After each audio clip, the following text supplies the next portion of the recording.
Have you ever wondered why countries borrow trillions of dollars? And who are they supposed to pay it back to? Today, we're going on an exciting journey through the world of national debts.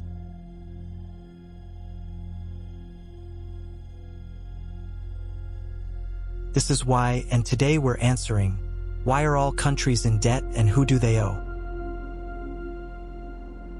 Close your eyes and imagine. Right now, as you watch this video, the US national debt is growing by $95,000 every second nonstop. $37 trillion. Imagine a stack of $100 bills reaching the moon and back 157 times. And that's just one country. Every nation on Earth, Switzerland, Japan, Russia, is also in debt. The only question is, to whom?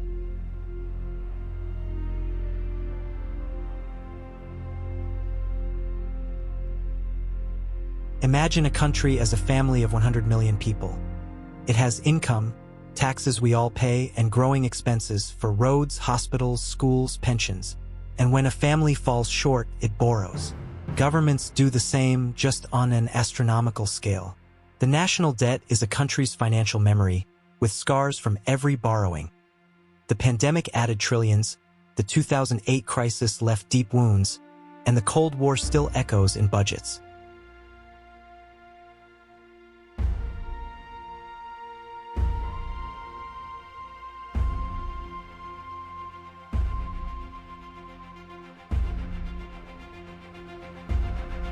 At first glance, it seems logical for countries to live within their means, just like households. But in modern economics, borrowing is not just a necessity, it's a powerful tool for managing national finances. Countries borrow primarily to cover budget deficits, when spending exceeds revenue. This lets governments continue funding social, defense, and administrative programs without immediately raising taxes. A second key reason is long-term investment. Borrowed money goes to building roads, developing energy systems, digital infrastructure, healthcare, and education. These investments are expected to boost economic growth and future tax revenues. Third, countries borrow to respond to crises.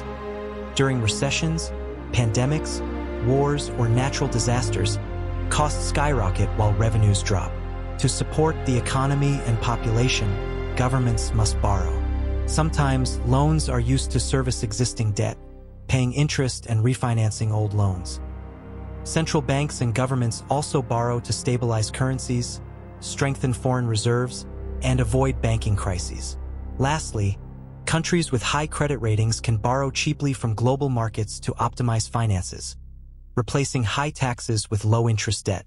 But remember, debt isn't always bad, if managed wisely. Problems begin when debt grows faster than the economy, funds are wasted, or corruption erodes institutions. Then debt becomes a burden, risking financial and social collapse.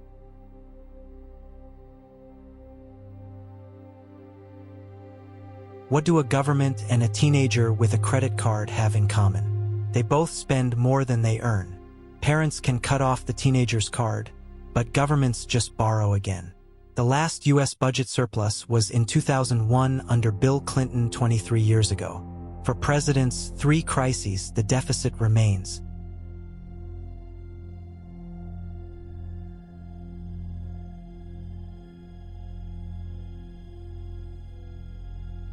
But not all borrowing is bad. If you live in a city with no roads and wait 20 years to save enough, people will leave or die. That's why governments invest long-term, building bridges, schools, hospitals, hoping the economy will repay the cost. The Marshall Plan is a prime example. $13 billion helped rebuild Europe and brought massive returns for the US. The Marshall Plan, officially the European Recovery Program, ERP, was an American initiative enacted in 1948 to provide foreign aid to Western Europe after World War II. Its aims were to rebuild war-torn regions, remove trade barriers, modernize industry, improve prosperity, and prevent the spread of communism. It ran from April 3, 1948, to around 1951 to 52, when it was largely replaced by the Mutual Security Act.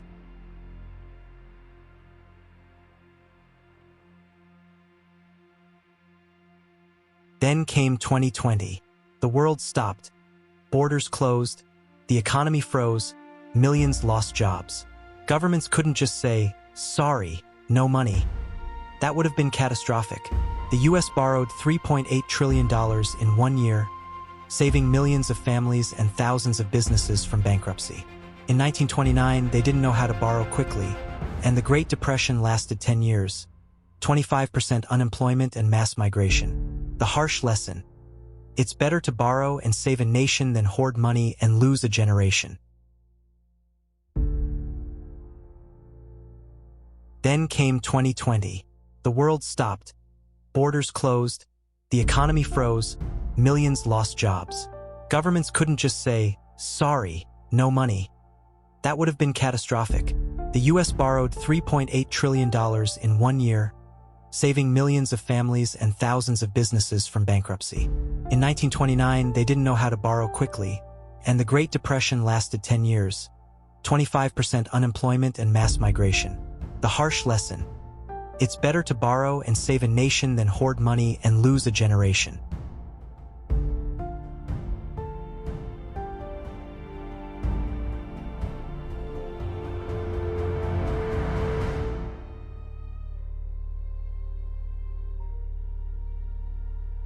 The creditor of your country?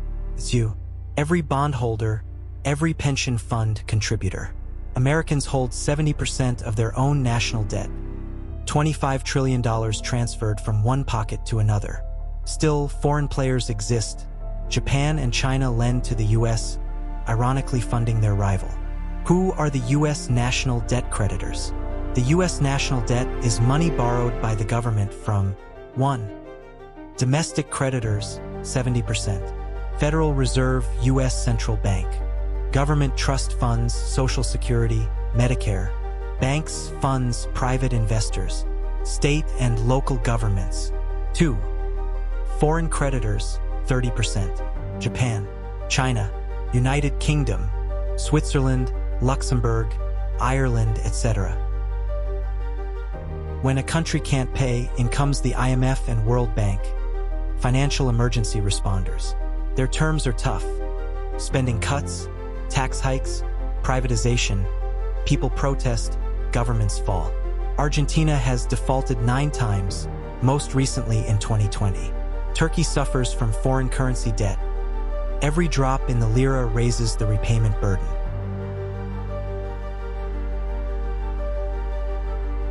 Debt isn't a death sentence, it depends on how it's used.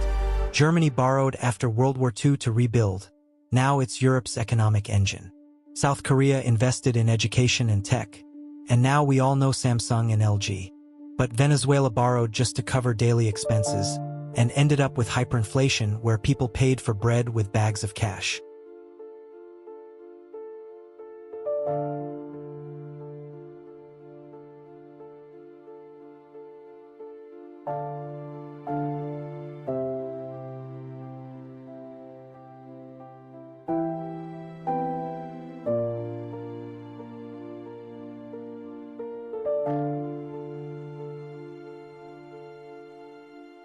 The perfect debt is like salt in food. Without it, things are dry, but too much and you die. The golden rule: debt must not grow faster than the economy. If loans pay off with growth, jobs, and innovation, great. If not, the debt snowball will crush everything.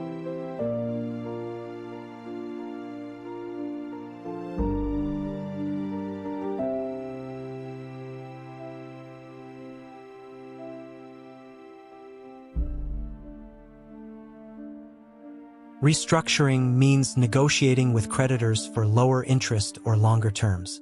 Sometimes that's the only way to avoid default. Some countries pay a little each year while boosting the economy, aiming to outgrow the debt. Sometimes the IMF or others allow credit holidays.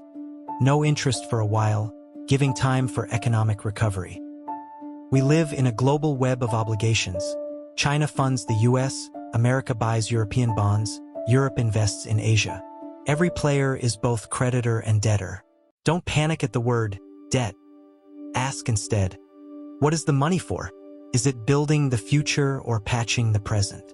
The answer shapes not just nations, but your own future. If you liked this video, give it a thumbs up and subscribe so you don't miss the next financial mythbuster. See you next time.